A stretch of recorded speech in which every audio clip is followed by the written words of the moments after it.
नमस्कार जय जगन्नाथ। आसतु आम आज बनवा सुजी बरा। प्रथम गोटे जगार आम कि पानी नेबा से स्वाद अनुजाई लुण देवा कि गोटा जीरा चिली फ्लेक्स छेचा अदा कंचा लंका और भृषंग पत्र देवा। पानी फुटिलाठू आम से सुजी देवा। मन रखिए आम जो ताटिया मापिकी सुजी नहीं से ताटिया आम पानी नेबा।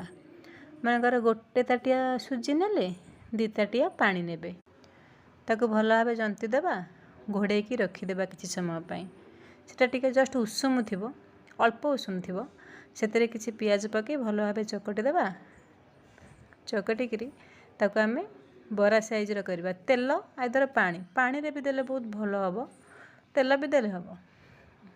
देखो ताको भल भाव चकट देवे बरा बरा गोल गोल पूरा बरा परिका करदे। आपण थरे एमती बरा करी खातु। ऊपरटा पूरा कुड़मुड़िया होइतिबो भीतर पूरा नरम आ ठंडा हलाठू भी आहरी भी स्वाद टेस्ट लगे।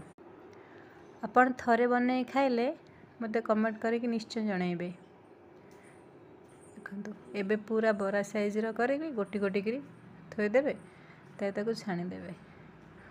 बहुत कम समय भितर बरा तैयारी हो और बहुत स्वाद लगे। आपन को जेकोसी चटनी सहित खाईपर घुगुनी सहित खाईपर बहुत बढ़िया स्नैक्स गोटे। देखंतु जदि आपन को मो वीडियो भल लगु थाए तले प्लीज़ मो चैनल को सब्सक्राइब निश्चय करेंगे। कमेंट निश्चय देवे। एबे देखंतु मुझे गोटे गोटे करी एमती पूरा छाणीदेवी।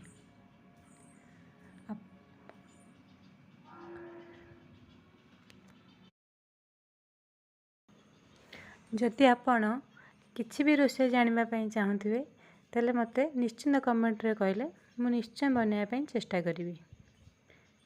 एबे देखंतु आमर प्रस्तुत हो गला सुजी बरा। मुझे टमाटो सॉस सहित